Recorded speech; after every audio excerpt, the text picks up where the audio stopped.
అన్ని కీళ్ల సంబంధిత సమస్యలకు రీజనార్థోస్పోర్ట్ హైదరాబాద్లో అధునాతనమైన సర్జరీ లేని వైద్యం.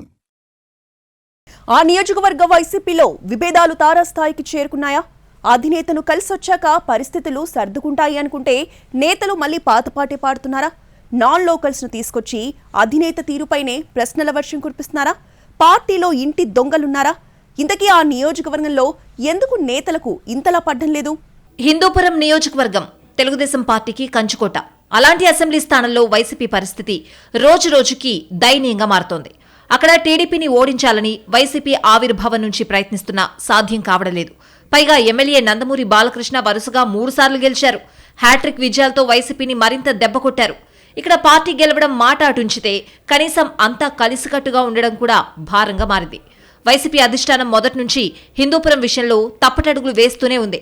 సింహాన్ని వేటాడాలంటే అంతకన్నా బలమైన వ్యక్తిని రంగంలోకి దింపాలి. కానీ నిత్యం ఏదో ఒక తప్పిదం చేస్తూ అవతలి వారికి ఛాన్స్ ఇస్తోంది. మొదటి నుంచి ఇక్కడ నవీన్ నిశ్చల్ బలమైన నేతగా ఉన్నారు. 2014 ఎన్నికల్లో నవీన్ కి టికెట్ ఇచ్చినా అప్పుడు బాలకృష్ణ తొలిసారి పోటీ చేయడంతో ప్రజలు ఆయనకు పట్టం కట్టారు. నందమూరి కుటుంబంపై ఉన్న ప్రేమతో ఆయన్ని గెలిపించారు. ఇక 2019 ఎన్నికల్లో ఖచ్చితంగా వైసీపీ గెలుస్తుందనుకున్న సమయంలో నవీన్ నిశ్చల్ ని కాదని మాజీ ఐపీఎస్ అధికారి మహమ్మద్ ఇక్బాల్ ను తీసుకొచ్చింది. దీంతో ఆ ఎన్నికల్లో బాలయ్య భారీ మెజారిటీతో విజయం సాధించారు. 2024 ఎన్నికల్లోనూ చేసిన తప్పుల్నే మళ్లీ చేసింది వైసీపీ. అప్పటికే నవీన్ నిశ్చల్, ఇక్బాల్ గ్రూపులతో వైసీపీ కార్యకర్తలు సతమతమవుతున్నారు. గ్రూపులను సెట్ చేయాల్సిన వైసీపీ అధినేత జగన్ కురబా దీపికకు నియోజకవర్గ పగ్గాలిచ్చారు. దీంతో హిందూపురంలో 3 గ్రూపులు తయారయ్యాయి. ఇవన్నీ బాలయ్యకు కలిసి రావడంతో బాలకృష్ణ హ్యాట్రిక్ విజయాలు సాధించారు. రాష్ట్ర వ్యాప్తంగా ఫ్యాన్ కు కోలుకోలేని దెబ్బ పడిందని అంతా సర్దుకున్నారు. అయితే అన్ని చోట్ల ఓటమి నుంచి పాఠాలు నేర్చుకుంటూ ఉంటే హిందూపురంలో మాత్రం వర్గ విభేదాలు రోజురోజుకి శృతిమించుతున్నాయి. పార్టీ అధిష్టాన నిర్ణయాలతో మొదటి నుంచి నష్టపోతున్నది నవీన్ నిశ్చల్ మాత్రమే.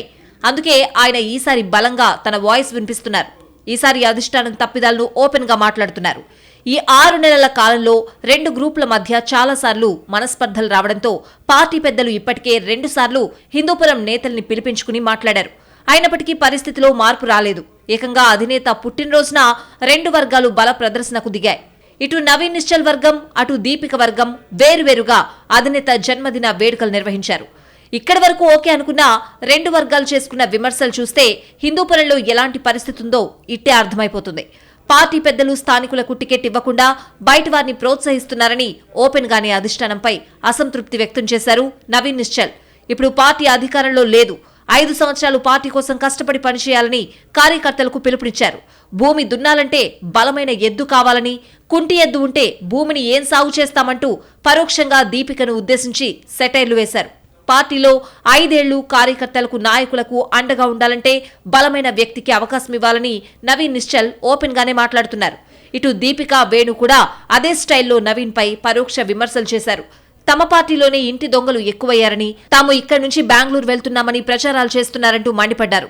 తాము ఇక్కడే ఉంటామని, పార్టీ కోసం కష్టపడి పనిచేస్తామని స్పష్టం చేశారు.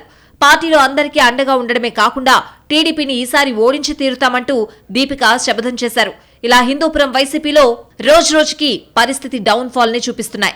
బాలయ్య మాత్రం హ్యాట్రిక్ విజయాలతో ఇక్కడ వైసీపీకి స్థానం లేకుండా చేస్తున్నారు. 2029 ఎన్నికల్లో ఏం జరుగుతుందో చూడాలి.